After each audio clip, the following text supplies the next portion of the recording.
নমস্কার বন্ধুরা, welcome to ST unique sports. তো এই ভিডিওতে আমরা কথা বলবো বেশ কিছু ফুটবল আপডেট নিয়ে, যেখানে ট্রান্সফার নিউজ তোমাদের সঙ্গে শেয়ার করা রয়েছে। ইস্ট বেঙ্গলের নতুন কোচেরা আসছে, সেই আপডেট শেয়ার করা। প্রীতম কোটালকে নিয়ে বেশ কিছু গুরুত্বপূর্ণ আপডেট ইস্ট বেঙ্গলকে নিয়েও আলোচনা রয়েছে এই ভিডিওতে। খুবই ইন্টারেস্টিং ভিডিও হবে, শুরু থেকে শেষ পর্যন্ত দেখো।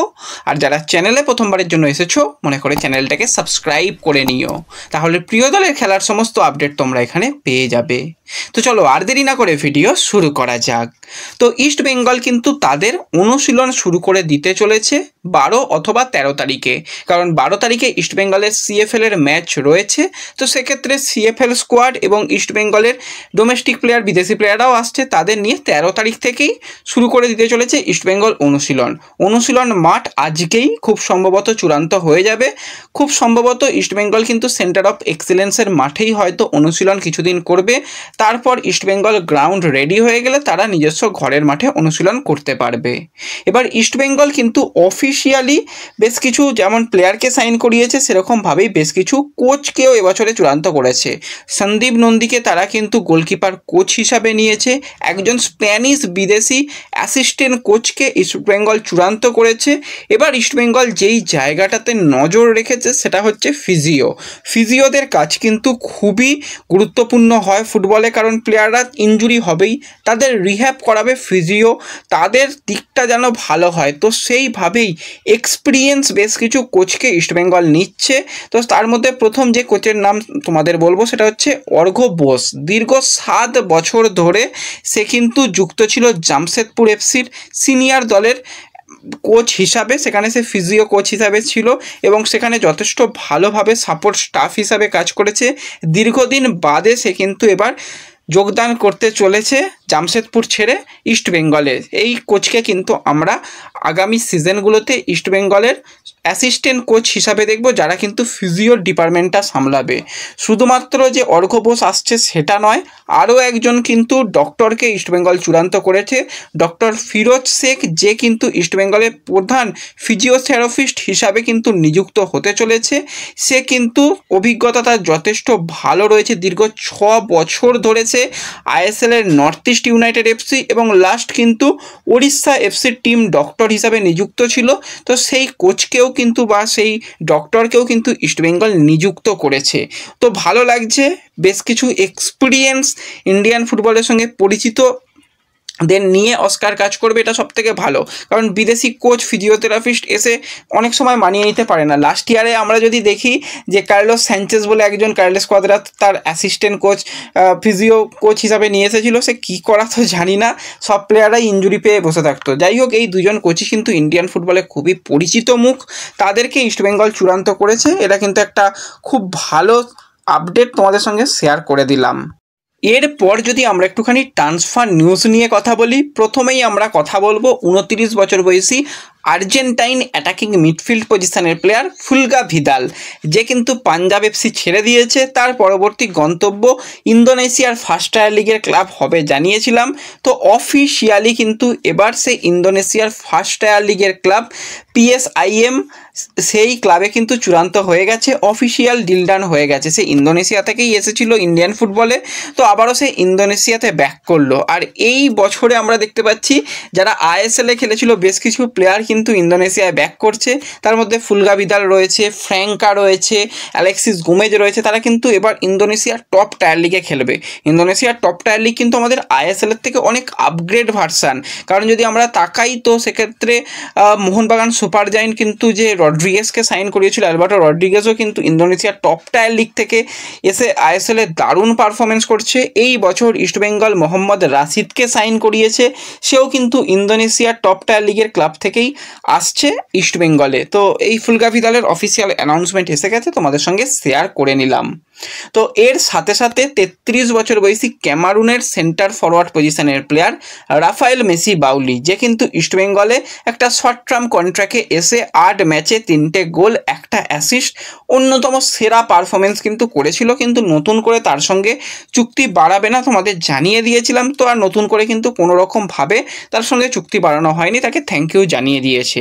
এবার তোমাদের এটাও আমি আপডেট শেয়ার করেছিলাম যে কেরালা ব্লাস্টার্স তারা কিন্তু কুয়ামে পেবরাকে ছাড় পারছে সেই জায়গায় রাফায়েল মেসি বাউলিকে নেওয়ার চেষ্টার জন্য একটা কথাবার্তা চালিয়েছিল। তার পরবর্তী সময় আর কোনো রকম কথাবার্তা এগোয়নি। তো এই মুহূর্তে যেটা লেটেস্ট আপডেট বেরিয়ে আসছে, রাফায়েল মেসি বাউলি সে কিন্তু চীনের সেকেন্ড ডিভিশনের ক্লাবে যোগদান করতে চলেছে। কথাবার্তা অ্যাডভান্স লেভেলে চলে গেছে। সে হয়তো চীনেতেই ফিরে যেতে চলেছে। সে চীনের সেকেন্ড ডিভিশনে অনেক ম্যাচই খেলেছে, দীর্ঘদিন তার খেলার অভিজ্ঞতা রয়েছে। তো সেখানেই সে আরও একবার ব্যাক করতে চলেছে বলেই শোনা যাচ্ছে। এছাড়া আইএসএলের তো দুটো ক্লাবের তো অফার ছিল, একটা কেরালা ব্লাস্টার্স, আরও একটা ক্লাবের অফার ছিল। তো সেই ক্লাবও তার সঙ্গে আর নতুন করে কিছু রকম কথাবার্তা এগোয়নি বলেই শোনা যাচ্ছে। তো এরপরে আমরা একজন প্লেয়ারকে নিয়ে কথা বলবো এবং বেশ কিছু আপডেটও তাকে নিয়ে শেয়ার করব। প্লেয়ারটা হচ্ছে 31 বছর বয়সী বাঙালি ডিফেন্ডার, সেন্টার ব্যাক সাথে রাইট ব্যাক পজিশানে খেলতে পারে, প্রীতম কোটাল, যে বর্তমানে চেন্নাইন এফসিতে 2027 সাল পর্যন্ত চুক্তিবদ্ধ রয়েছে। কেরালা ব্লাস্টার্স ছেড়ে সে কিন্তু সিজনের মাঝপথেই লাস্ট সিজনে সে চেন্নাইন এফসিতে গিয়েছিল। এবার তার যদি আমরা ইন্ডিয়ান ফুটবলে পারফরমেন্স নিয়ে কথা বলি, আইএসএলে 168টা ম্যাচ খেলার অভিজ্ঞতা, সেখানে 5টা গোল, 9টা অ্যাসিস্ট করেছে। সেন্টার ব্যাক পজিশানে 107 ম্যাচ খেলার অভিজ্ঞতা, রাইট ব্যাক পজিশানে 88 ম্যাচ খেলার অভিজ্ঞতা। এবার প্রীতম কোটালের সঙ্গে চেন্নাইন এফসির দীর্ঘমেয়াদী চুক্তি থাকলেও প্রীতম চাইছে যদি কলকাতায় ফেরা যায় তার পরিবারের কাছাকাছি এসে সে খেলতে চাইছে। কেন, কী জন্য, কী বৃত্তান্ত সেটার ব্যাপারে আমি যাচ্ছি না। সে কিন্তু এটা চাইছে বলে সোর্স মারফত যেটা খবর বেরিয়ে আসছে। এবার তাকে কি তাহলে দুই প্রধানের মধ্যে কেউ টার্গেট করবে? দেখো, মোহনবাগানের সঙ্গে প্রীতম কোটালের একটা আলাদাই সম্পর্ক আমরা জানি।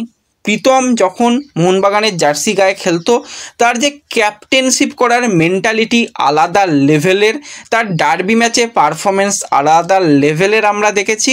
এবং সর্বোপরি একজন পারফেক্ট লিডার বলতে যেটা বোঝায় সেটা হচ্ছে প্রীতম কোটাল।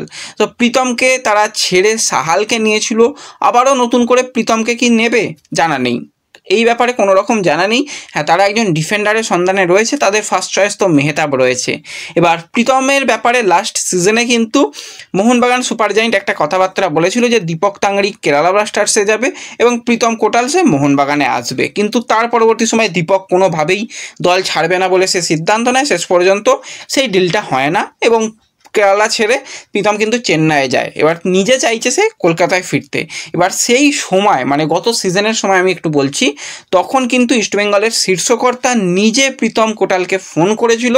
প্রীতম কিন্তু পরবর্তী সময় সাংবাদিকদের সেটা জানিয়েছিল, কিন্তু তার পরবর্তী সময় আর কোনো রকমভাবে কথাবার্তা এগোয়নি। খুব সম্ভবত তখন কেরালা একটা ভালো রকম টাকার ডিম্যান্ড করছিল, সেটা ইস্টবেঙ্গল দিতে চায়নি, কারণ অলরেডি তাদের বেশ কিছু প্লেয়ার ইনজুরি পেয়ে ছিটকে গিয়েছিল, ইত্যাদি ইত্যাদি অনেক সমস্যা। আনোয়ারকে নিয়ে একটা চিন্তাভাবনা সমস্যার ব্যাপার ছিল, জিকসানের পিছনে অনেক অনেক অনেক খরচা ছিল।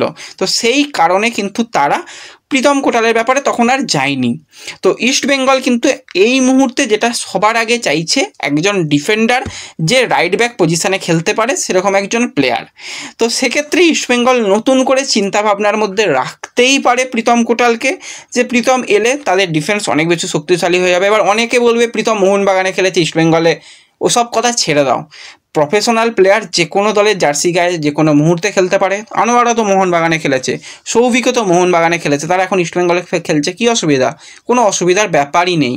তো সেক্ষেত্রে প্রফেশনাল প্লেয়ার তাকে যেখানে সুযোগ দেবে সে চেষ্টা করবে নিজের সেরাটা দেওয়া, জাতীয় দলে ফেরা, কারণ জাতীয় দলের হয়েও কিন্তু তার 52 ম্যাচ খেলার অভিজ্ঞতা রয়েছে। বয়স 31, one of the best option কিন্তু হতে পারে দুই প্রধানের জন্যই। কিন্তু এখনও পর্যন্ত কোনো প্রধান কথাবার্তা কিছু ভালোভাবে এগোচ্ছে বলে শোনা তো সেইভাবে যাচ্ছে না। এই ডিলটা হলেও খুব ভিতর হবে, কিন্তু এই মুহূর্তে একটা থমথমে পরিবেশ, ঝড় আসার আগে যেরকম একটা থমথমে পরিবেশ থাকে সেরকম পরিবেশ রয়েছে। তো দেখা যাক, কিছু তো হয়তো আপডেট আসবে, সেরকমই একটা ইঙ্গিত পাওয়া যাচ্ছে। তো যাই আপডেট আসবে পরবর্তী সময় তোমাদের শেয়ার করে দেব। আর আবারও বলছি, এই সময়টা খুবই গুরুত্বপূর্ণ। ডেসক্রিপশন বক্সের লিঙ্ক থেকে আমাদের সোশ্যাল মিডিয়া পেজ, বিশেষত টেলিগ্রাম চ্যানেল এবং ফেসবুক পেজে যুক্ত হও। সমস্ত লেটেস্ট আপডেট, ক্রিকেট ফুটবলের আপডেট সবার আগে দেওয়ার চেষ্টা করব, তোমরা জয়েন হতে পারো। তো এরপর আমরা আরও এক ইস্টবেঙ্গলের প্লেয়ারকে নিয়ে কথা বলবো, যার নাম অফিসিয়ালি অ্যানাউন্সমেন্ট এসে গেছে, যে রায়না। 24 বছর বয়সী এই ইন্ডিয়ান সেন্টার ব্যাকের সঙ্গে বিদেশের ক্লাবের নাম জুড়েছিল। এবার সে কি বিদেশে যাবে কাল থেকে, এই নিয়ে প্রচুর প্রশ্ন এসেছে। দেখো, তখন জুড়েছিল এখন ইস্টবেঙ্গলের প্লেয়ার, ইস্টবেঙ্গল এখন কি সিদ্ধান্ত নেয় তার উপর নির্ভর করবে। খুব সম্ভবত ডুরান্ড কাপে তাকে দেখে নেওয়া হবে, ডুরান্ড কাপের আগে তাকে ছাড়া হবে না, এবং সেও কিন্তু কলকাতায় শোনা যাচ্ছে কালকেই চলে আসবে। তো বাদবাকি প্লেয়াররাও আজকালের মধ্যে থেকেই সবাই আসতে শুরু করবে। ডুরান্ড কাপ হলে তারপরে যা সিদ্ধান্ত নেওয়া হবে, খুব সম্ভবত তাকে রাখা হবে, ছাড়া হবে না, এরকমই ভাবনা চিন্তা রয়েছে। যদি পরবর্তী সময় কিছু আপডেট আরও আসে তোমাদের জানিয়ে দেবো। তো এই ভিডিওতে এই আপডেটগুলোই শেয়ার করার ছিল। ভিডিও ভালো লাগলে লাইক শেয়ার করে দিও, চ্যানেলে প্রথমবারের জন্য এলে চ্যানেল সাবস্ক্রাইব করে নিও। তো দেখা হবে পরবর্তী ভিডিওতে, ধন্যবাদ।